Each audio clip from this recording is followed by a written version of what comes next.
Hey everybody, I'm Dave Sandell. I'm Caleb Gardner. This is the Best Album 4 podcast where we talk about music we would listen to in real life scenarios that Caleb and I have both experienced. Today we are tackling what the best album is for cratering a social network. Exactly. Real life scenarios. It's very relatable. Yes. So topical right now. It is timely. How are you? Good. Been a crazy week, but looking forward to, I feel like our topic most of the time would just be fun, and this week it feels like there's lots of things cratering anyway, so, Nice. very applicable. So you've had a soundtrack to your life cratering. Yeah. That's just to jump right into it, when we use the phrase cratering, I feel like I had a hard time being like, do I want it to crate? Like, am I cratering it intentionally, or am I like purpose? riding the wave of it being cratered and I'm just there? Like, Yeah. did I cause it intentionally, or maybe I caused it, but I didn't want it to crater? Like you made the choices and the choices resulted in cratering. Exactly. Because I feel like, parts of my life feel like the latter and parts feel like the former. So I'm trying to empathize with the subject matter is what I'm doing. It feels really important to begin a new podcast by being on Elon Musk's good side. So what do you think he's doing? Do you think he's doing this on purpose? There's all these conspiracy theories about he just wants, Democrats to not be able to organize. To be honest, I have no clue. Like, I go back and forth on the, like, is this guy doing this on purpose? Like, he clearly seems to be like decently good at business in other areas and an innovator in other areas. Or does he just not care or not know what he's doing and feel like he can apply, the same lessons over here that he applied over here and it'll be fine? Could not tell you. I go back and forth. On the other podcasts and news shows, they seem to go back and forth. Like, no one has a fucking clue. That's what I'm getting. Yeah. That sounds right. Yeah. I think I definitely, so I want to like talk about a lot of things, but I definitely went into this today with the idea of what would I be listening to if I was in the headspace to make the kinds of decisions that he has made. Because it's hard for me to relate to any of the, like, most of the choices on their surface seem wrong. Like the things he's chosen to do with his resources and time and people feel like the wrong things to be focusing on if you want to make back your investment. Yes. 100%. Yes. That's why I kind of approached today's topic like I was, like in an 80s era Wall Street high on coke kind of decision making. That was the mindset that I got into. So in your head, are you Michael Douglas, Alec Baldwin? Who are you? Yeah, maybe Michael Douglas right before he goes to prison, I guess. But like, what's his name? What's Leo DiCaprio's name in Wolf of Wall Street? Wolf of Wall Street. Jordan something. Yeah. Where you and I really feel like that merges what we were talking about, because you're simultaneously making horrible decisions that crater everything, but you think you're making the most brilliant decisions ever. You're like high on your own ego. Yes, like that's 100%. that's the headspace that I came to this with. So let's back up a little bit. What is your relationship with Twitter? Like, do you like Twitter? Do you use Twitter? Are you sad to see it go slowly, gradually, however long it's taking it to crater? Yeah, all of the above. Such a loaded, it is, right? And my history with it. I mean, I feel like I have a lot of nostalgia for what Twitter used to be, and therefore a lot of heart for it, but it hasn't been that in a long time, and I think I've been in denial about it. Like you and I think both got on Twitter around the same time, around like 2008, 2009. We did very different things from that moment on, but yes. We did. You made a career out of it. Very different experiences, yeah. But it was such a pure place back then, of like people exploring, meeting each other, like talking about things, and then it just, by the time it kind of caught fire in regular society, it just became this terrible public space that it did. But I feel like there were. It did, but I also felt like it created, I mean, we're not covering any ground here. It created real social movements and real change in the 100%. world at certain points of its lifespan. And on a much like less compelling note, it was just a really great source of NBA trades. And like I liked going on there to see what different people were talking about. I felt like I was able to keep up. Like I'm not really on Twitter anymore. I didn't like leave it in a huff, but I'm just don't use it. They killed my apps that I've been using for the better part of a decade, and I just kind of forget that it's there now. It surprisingly easily slipped out of my life, but I am paying less attention to all of the things that I was paying attention to because like I thought that I was an NBA fan. It turns out I might have been an NBA Twitter fan. That's not true. Well, at least you said NBA trades and not GameStop trades, which also was fueled a lot by Twitter. True. But you're right. I mean, the power of it to create social movements was one of the reasons why I got interested in it in the first place. Mm-hmm. And that continues to be true. It's just the social movements don't have to be good in and of themselves, right? Right. So how have you, when you went into thinking about what album you would be listening to on repeat as you were creating a social network, how did you approach this? Yeah. I wasn't kidding. I approached it from a I am high on my own ego, probably snorting cocaine, thinking that every idea I come up with is the most brilliant thing in the world, and probably surrounded by sycophants. And what are we listening to as we're snorting coke and coming up with these ideas? That was the headspace I was in. I was pretty close to that. I think I was thinking about like what music would give me the confidence to so boldly make these choices that are so clearly the wrong ones. Like what type of music would I be drawn to as that type of person? I'm gonna like burn down a lot of things. Like I'm gonna be people who are mad at me at the end of this are 80s metal fans, Elon Musk. I'm really gonna alienate lots of people on our first episode because I'm not gonna be celebrating the music that I'm gonna be talking about. If we went the same direction, this is going to be hilarious. Oh my gosh! Because I also went to 80s metal. Did you really? I did. Okay, hang on. So let's just give people a peek behind the curtain. Caleb and I do not know what each other is bringing to the table. I have no idea what Caleb is about to tell me is his choice for the best album for Creating a Social Network. He also doesn't have any idea what I'm doing. I've been dropping little hints along the way, mostly because as a result of this podcast, I have been listening to a band that I do not like on repeat for the better part of a week. And it's done something to my headspace that isn't ideal. Which actually brings us to a good philosophical question about how we want to do this in the first place. Is like, if we're in a situation like we are creating a social network, does that mean we have to be listening to something we hate? Oh, interesting. like does it have to be some kind of dissonance is like driving us to insane decisions?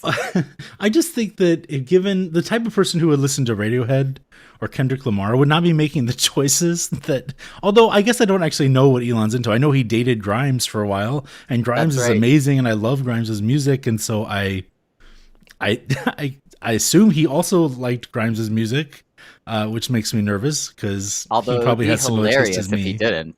That's true. That is interesting because I think they met because of a joke she made on Twitter, so it might have had nothing to do with the music. Twitter, the great connector. Where do you imagine your soundtrack playing? Like what times of the day? When would you be listening to the album you're bringing? Good question. I imagine it kind of like late at night. You've got your bros around, and yes, you call them bros because that's the kind of person you are. Okay. And again, you're kind of snorting coke and making decisions about business that you'll not regret in the morning because you have no regrets because you're not self-reflective. So that's where I'm in that space between you're like late up in the office, you're semi doing work, and you're semi partying, I guess. It does seem like some of these decisions are happening late at night, which can't be a positive thing. And if he's really sleeping there at Twitter headquarters, that can't be positive. I think in my head, I was thinking about the first thing I put on in the morning, like the music I would listen to on my drive to work. He probably doesn't have a drive to work, or he's taking a magic invisible bullet train to work that none of us have access to, or he's just teleporting like Star Trek to work. So he might not have the same experience I have of going to work. But I was imagining like, I'm not really in the mood for big, loud hair metal uh, in the morning. But if I was interested in Big Loud Hair Metal in the morning, I would definitely be the type of person who, if I had $44 billion, would use it to create a social network. Okay, first of all, he obviously created a robot avatar of himself, and that's the thing that goes to the office and sleeps there, See, not him. smart. He's just, you know, hanging out at home, hasn't left his house. He's a huge germaphobe, hasn't left his house in 10 years. But the other thing is that your description of your album actually makes me more confident that we have not gone in the same Okay. direction and we'll Okay. actually have two separate albums. Because That's good. I was definitely worried that we would come to this with the exact same album. Although, in that sense, we would have really found the best one for this. It would That's have been true. unequivocal that we had found the best album for this situation. I look forward to debating our choices, and so it would be a little bit of a bummer if we started the first episode by picking the same album, but here we are. But hilarious. All right, do you want to go first or you want me to go first? You go. You go first. Since yours is in the morning, you start the day off this way. I was drawn to, so we talk about honorable mentions at the end of this, but I was thinking about like, what are the bands that really like terrified me when I was a kid, but then as I got older, I realized, oh, this was nothing. And I went down this rabbit hole of all of these album covers that when I was like perusing our local disc jockey, I don't know if you had disc jockey or not. Our music store was called Disc Jockey. But when I was a disc jockey, I would look at these album covers and I would think these are legitimately scary looking. And, I had this image in my head of the type of person who listened to them as being very intimidating and authoritarian and scary. And then as I got older, I came to understand, no, this is all a lot of, bravado. And it is deeply fun, but I think that it was aiming at something maybe a little deeper than fun. And so for my choice, I picked the 1988 glam metal opus, Open Up and Say Ah by Poison.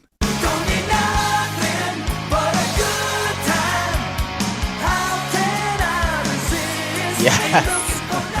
This is the album with, Every Rose Has Its Thorn, Nothing But a Good Time, Fallen Angel. These are some classics of my childhood. Classic. And I have listened to so much Poison this week on repeat. So the thing that really got me about this record, the reason I knew it was the right one for me. So there was a big controversy over the album cover. Do you remember this cover at all? So like there's a woman who kind of looks like a demonic kind of cat lady thing. You should pull it up on your phone. And she's got this super long tongue, like kind of this demonically long tongue. And she's, cast in red. And it looks, like a little scary. Yes. And Walmart refused to sell the album. Like people thought that this album cover was so frightening and terrifying to young people, I guess, that they refused to sell it. And so they released an alternative album cover instead. And so I was reading about this and said, I got to go look up what that album cover looks like. And so I did a search for the album cover and I got DuckDuckGo gave me 400 results. And they were all this image of this lady's face, with her tongue. And I thought, oh my gosh, what does the actual cover look like? Like, is she like completely naked? Like, what is the thing that was so controversial about this? And it turns out, nope, that was the original album cover. That was the controversial and one. that the cleaned up version was just her eyes, like with a little black bar around them. So you couldn't see the like demonic tongue or whatever else. And I thought, this is not, first of all, this is not actually scary. There's nothing about this album cover that needed to be protested by Walmart and whatever people, I'm assuming, evangelical Christians in the 80s who were panicked and terrified. But I wonder what the original looks like. And then I saw that was the original. I thought, this feels like the perfect thing of this seemed dangerous and countercultural media in the 80s, but it could not have been more limp. And I remember Poison kind of being positioned as these bad boys. Like my understanding is that the name Poison comes from this idea that this heavy metal music is poisoning today's youth. And they thought that was such a cool idea to call themselves Poison because we're the music that's poisoning today's youth. And man, there's just nothing to it. Like it's, it's big and fun. It's anthemic rock. Like it's undeniably a great time to listen to these songs, but also there's nothing terrifying. There's nothing like no person who listens to this should have ever been driven to do anything other than, I don't know, like have a nice time and then get up the next day and go to work. Like there's just Yeah, yeah, there's nothing there. And I think about the bands that really scared me, Metallica, KMFDM, Tool, Pantera. Like these yeah, albums seem terrifying, and then when I listened to them, I thought, oh, this is actually, I can see how this creates a culture around it of people yeah, who are intimidating. That was yeah. not true of Poison, and they sold No, no, it millions of was not. copies, millions. Like, Poison to me is like the like that. What do you say? It was 88, right? yeah, 88. Yeah. See, this was the like And so it wasn't their debut album, but it was one of their early albums. right, right.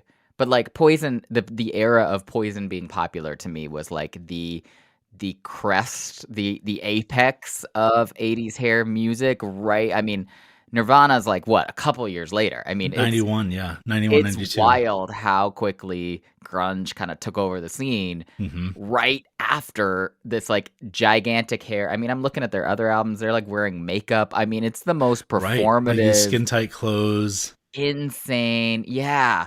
Yeah, But this is really the like the defining like metal genre of the 80s just being like over the top in every single way, it's right? inspired by over the top musicians who were legitimately good, like David Bowie, and Right. on another end, like Alice Cooper or Kiss. Like these are over the top bands who were making really good music. And Yeah. Kiss, their music is also just big and fun and kind of dumb.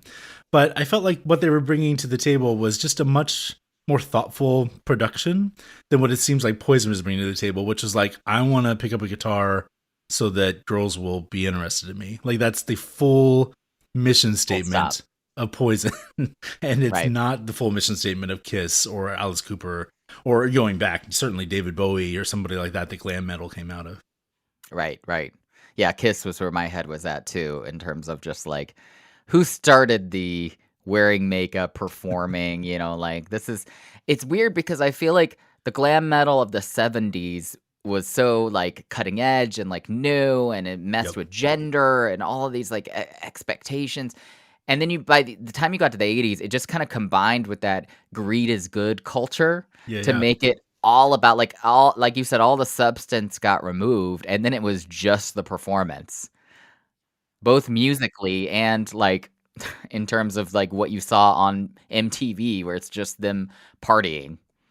Right. And it's clear how Nirvana was able to, like, in the whole grunge culture, was able to upend this immediately, like overnight, seemingly. Like, I remember feeling in the 80s, like, these bands, Motley Crue, Bon Jovi, to a somewhat lesser extent, Guns N' Roses, because I actually liked Guns N' Roses.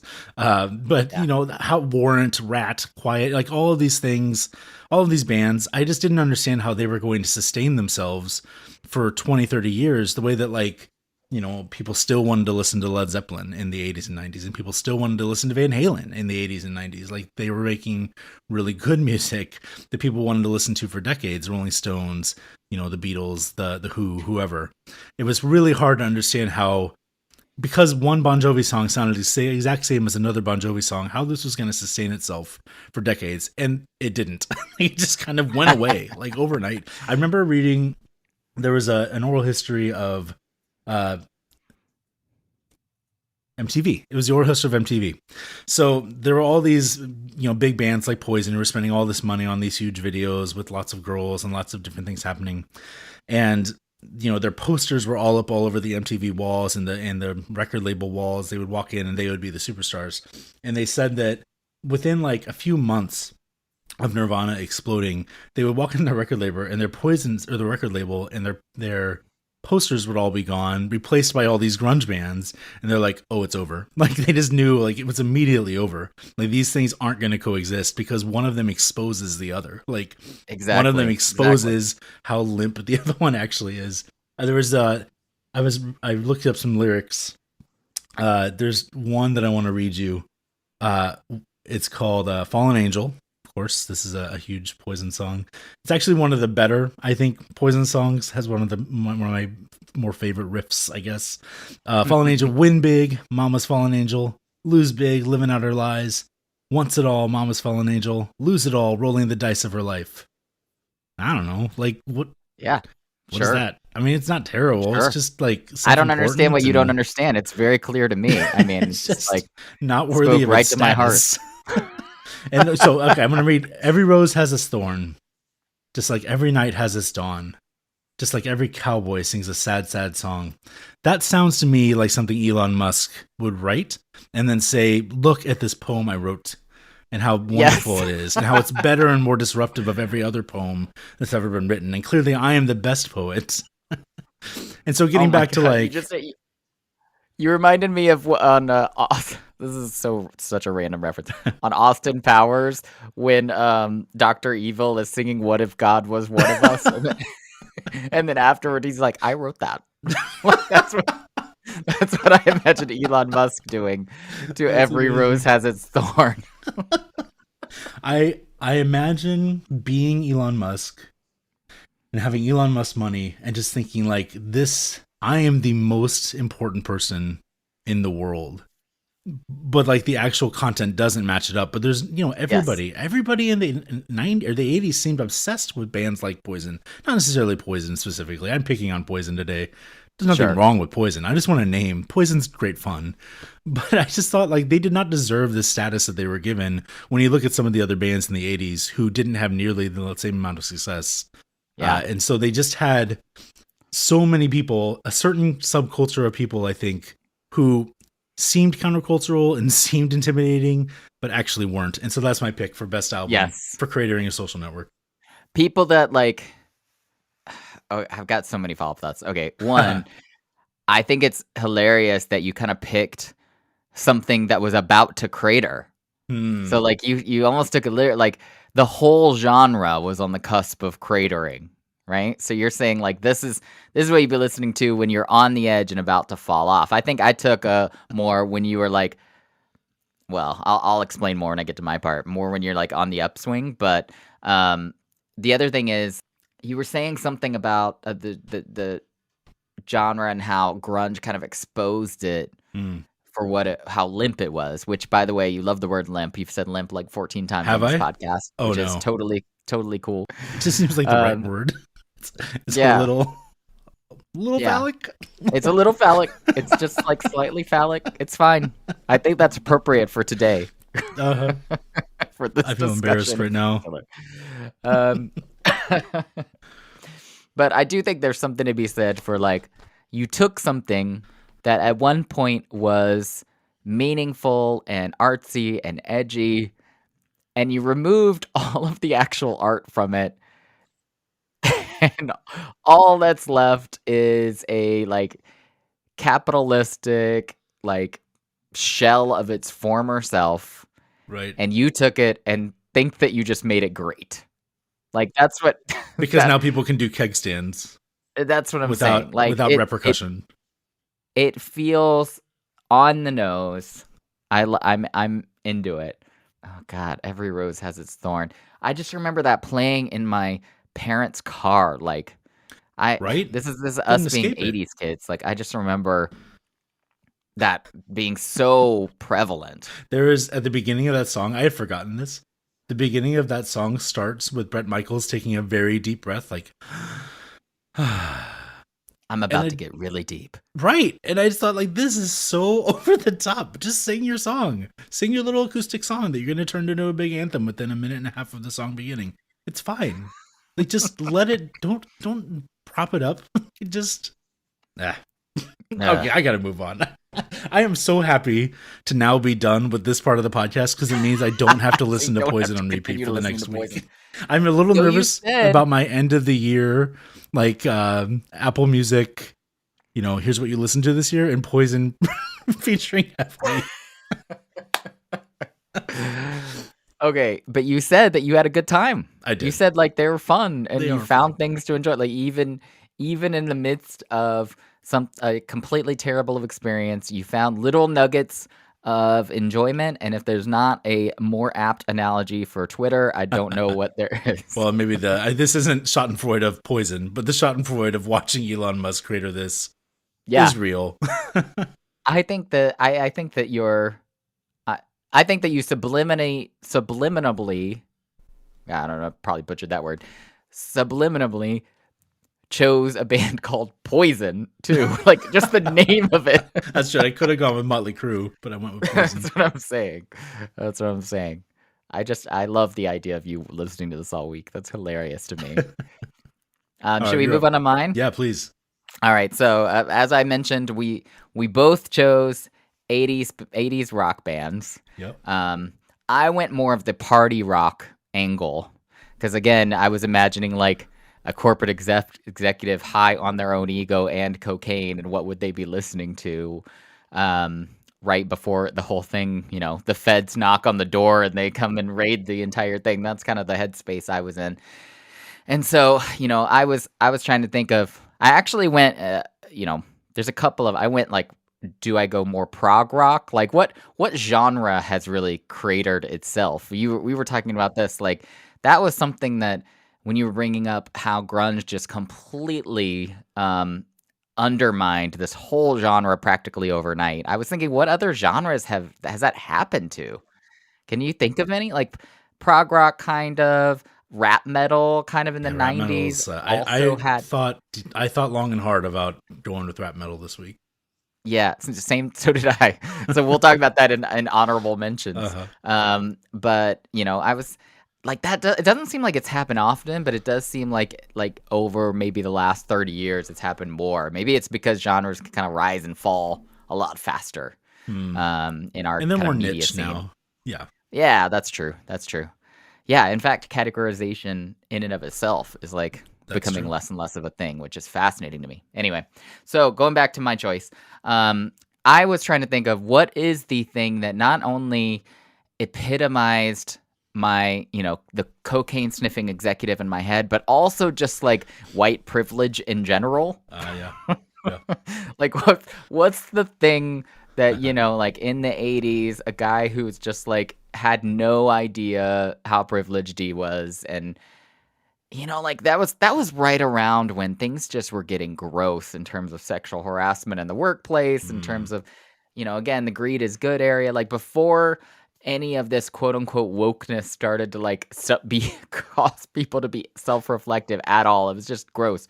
So what was the epitome of cocaine sniffing white privilege? I'm going with 1984 by Van Halen. Great album.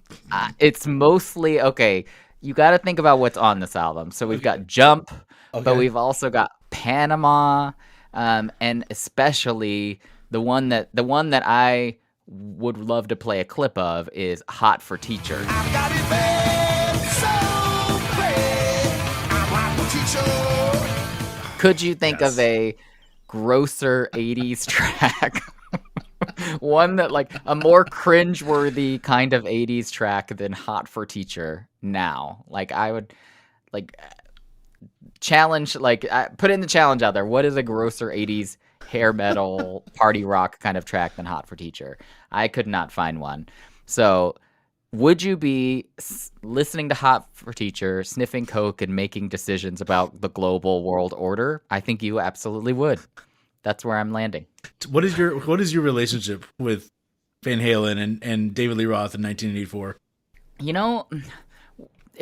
I have actually my father was a huge Van Halen fan. Yeah. So he was definitely like, I think he listened to more of the Sammy Hagar era, which I feel like they got more into like ballads with Sammy Hagar, Power ballads. Yeah. And so there was a lot of Sammy Hagar-led Van Halen playing in my house. And I feel like we kind of, probably because 1984, I was 2. So, probably they were listening to, the David Lee Roth era Van Halen. It was a little early for me. So Sammy Hagar came later. But, like, weirdly nostalgic, I will say. I'm not saying that, like, Van Halen is one of my go-tos in terms of 80s music. It definitely isn't. But it doesn't mean it's not enjoyable when I do listen to it. There are a few songs that I think I would put in there. Like Right Now. Right Now is a great song that I could listen to over and over again. It feels like it epitomizes the 80s. Although, when did Right Now come out? I think that was on 5150? I feel like that was later. I mean, that was definitely the Sammy Hagar era. So that would have been. Yeah. So it was could after have even been 5150. early It must 90s. have been, was it OU812? Nope. Was it for Unlawful Carnal Knowledge? This is great podcasting. It was for Unlawful Carnal Knowledge, which was 1991, same year as Nirvana. I told you, yeah, early 90s. Yeah, which is ironic for a song called Right Now. That's right. So when I was growing up, we kind of I ran with a little crew of guys, and we were all kind of the outcasts of our school, and our school was very small.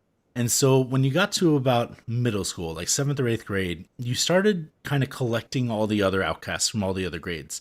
And so I was hanging out with seniors in high school, when I was in like 8th grade, which now seems like that's weird, but at the time felt completely normal. I bet you probably felt so cool.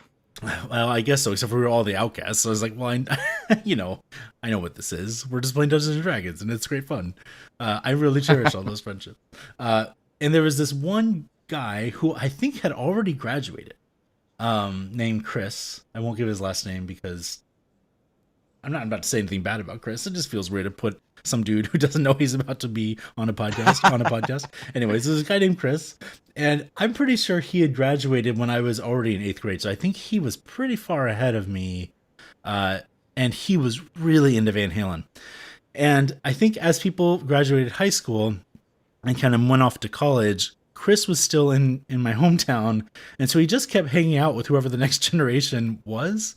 Like, he wasn't quite Matthew McConaughey in Dazed and Confused. He didn't have that personality, but he had that age range of like, you are hanging out with freshmen or sophomores in high school, and you must be in your like 21, 22, something like that. Yeah. And it's a little hot for teacher vibes, for sure. A little, I guess. He was a great guy, though. It was really fun hanging out with him. He played D&D with us. It was really great. But we would drive around a lot listening to music, and he loved Van Halen. And so I loved Van Halen. Like, I just started listening I had all of the Van Halen records. I went to Weird Harold's, which was like the local like used record store, and they had all the Van Halen albums because, of course, they did, for a few bucks each. And so I'd walk out with, 10 Van Halen albums. And I remember in 1990 something, I guess it would have been like 92, 93, I got a CD player for Christmas. And the very first records, it must have been 93. The very first records that I bought, or very first CDs that I ever bought, were Van Halen's Balance and Hootie and the Blowfish's Cracked Rear View. Oh, also a classic. Uh-huh. Can I just take us on a memory trip for a second about how magical CDs were when they came out? I know I'm about to date myself, but I still remember thinking, after all that rewinding and fast forwarding of cassette tapes, when I could put in a CD and skip to exactly the song that I wanted to hear, I thought that was the coolest technology that had ever come out. Agreed. And it was so expensive. Like, it took me a while to actually be able to get one. So Balance was at 85 and Cracked Rear was 84. So I must have gotten, or 85, sorry, 95. So I must have gotten a CD player in 1985. Yeah, that sounds right. I think that was about when I got one. Yeah. Right around then. Because that's when we could first afford it. I had tons of tapes up till then. Yep. Good times. Also, I've never felt older. Like, I don't know how this became a referendum on our age, but it absolutely did. But it did. Anything else you want to say about Van Halen? Just that, like, a couple of things. One is they had to have known. So this 1984 obviously came out in 1984. Yep. But were they making references also to the George Orwell 1984? For sure. I don't know. Who's to say? They had to have been, right? If they weren't, that seems like... Well, it's just, there's no obvious, like, I've re-listened to this album this week, obviously. Looked at the album cover, which is the cherub, a baby angel smoking a cigarette. there's definitely there's definitely no obvious connection to the Orwellian nightmare of, like, so I'm like, either they were so subtle about it that, we are left to think they're geniuses of party rock, or they actually had no clue what they were doing and somehow have made commentary about the, Orwellian greed is good era of the 90s, or the 80s, I mean. And, maybe for our purposes, also the Orwellian nightmare that is Twitter. Right. And, there's layers upon layers there that we can unravel. So I'll say that. The other thing I would say is, it's weird that this is both this pinnacle of kind of party rock of the 80s and like super fun, let's be honest, and like lots of talent coming through on this album, from Eddie Van Halen, and David Lee Roth even, but also is just so dumb. It always surprised me that Eddie Van Halen is considered one of the greatest guitarists of all time, and this is the music he chose to write. Like That's what I'm I saying. associate all of the other greatest guitarists of all time with just much more.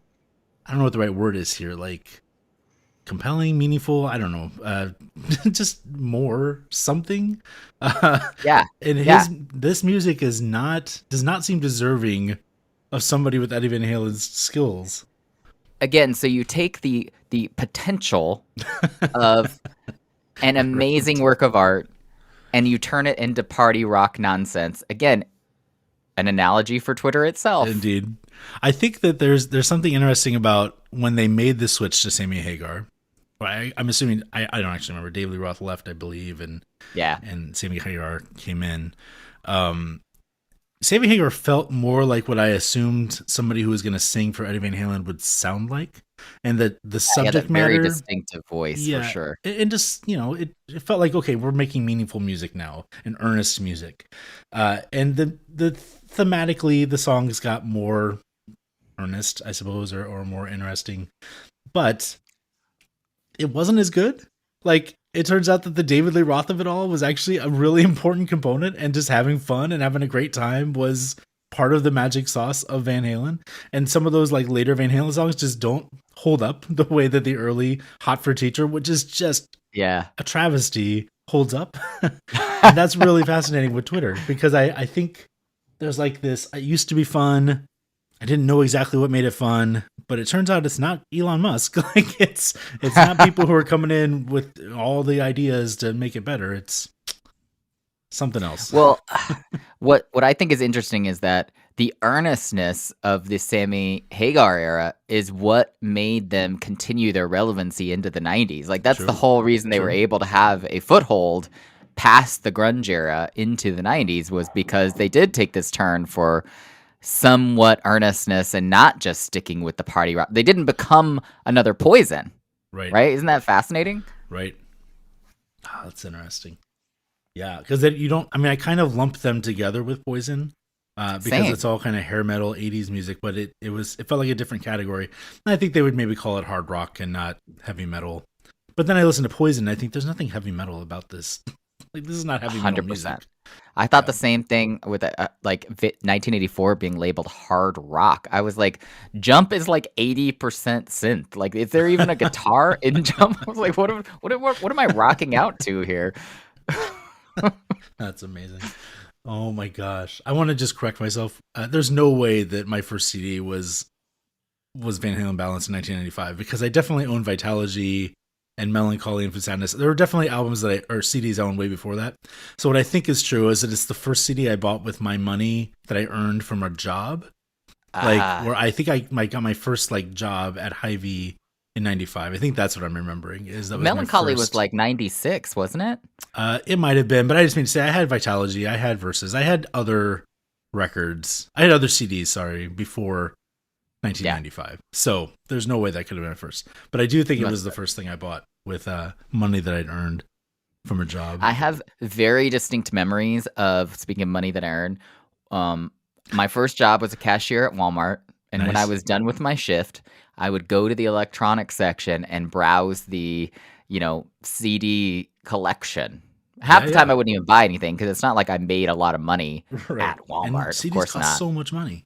Yeah, they were so expensive. And so you had to be so selective about what you chose to listen to. And it was such a part of your identity back then. Whereas now, again, categories don't exist. We have an infinite amount of music we could listen to. It's like we don't get our identity from the music anymore, because the music is itself like non-descriptive. Like, it could be anything.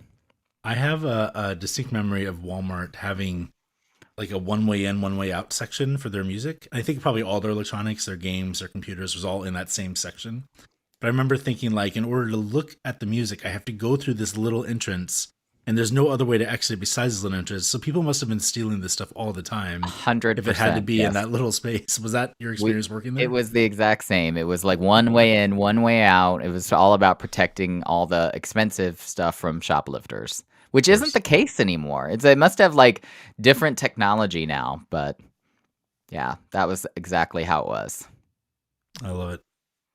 So what are your tell me about your honorable mentions? Yep, I only had a few honorable mentions that I really considered. I mentioned Limp Bizkit. I was thinking about Significant Other, which was the album that had Nookie on it. That was Um, 100% on my honorable mention.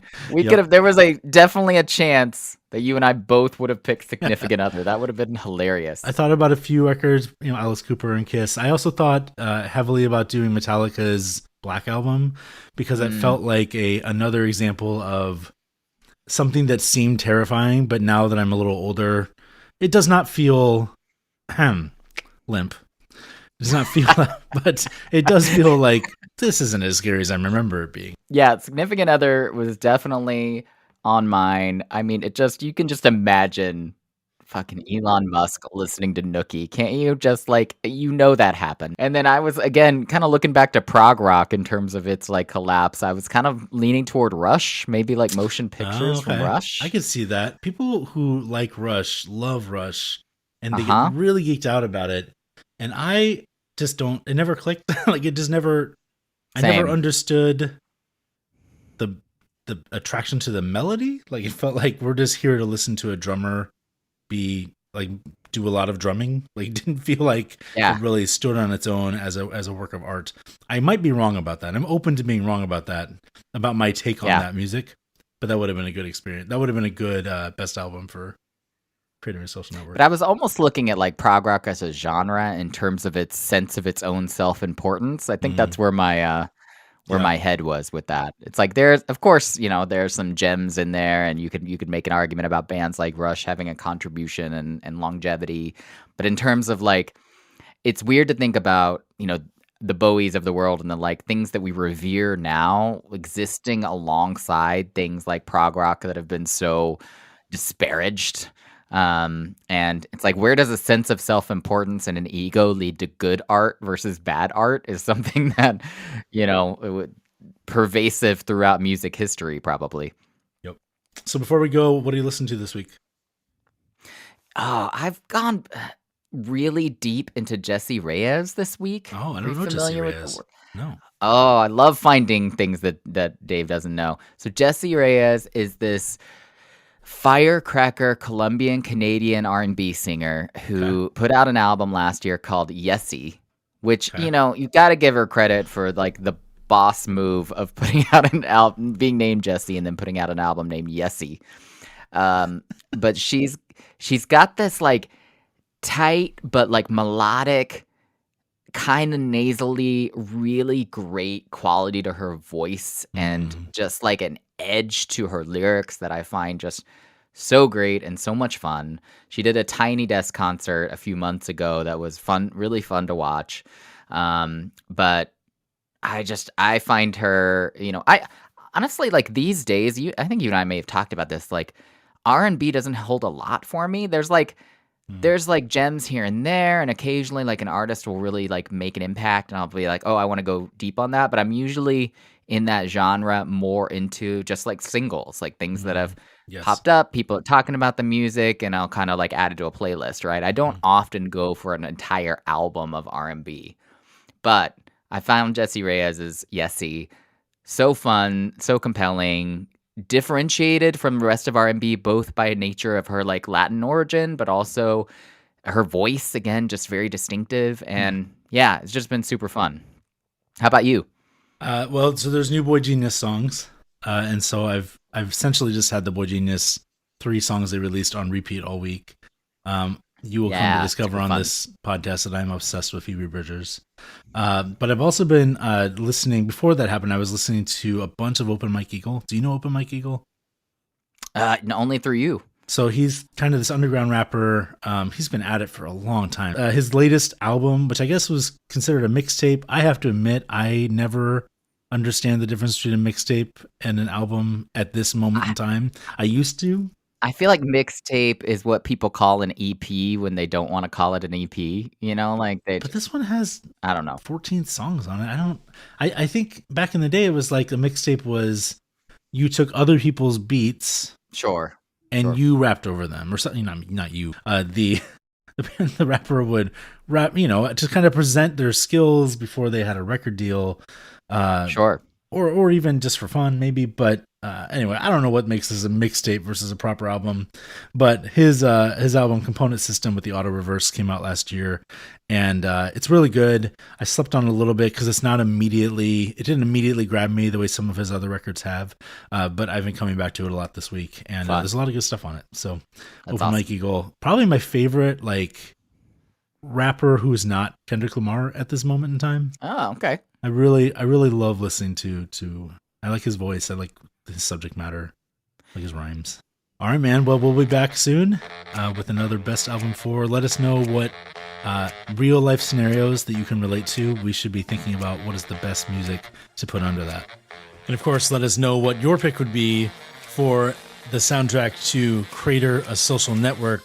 As we get launched here, we really appreciate you checking us out. Remember to subscribe to the podcast. If you're enjoying it and want to hear more, leave a 5-star rating and review, and we'll see you next time.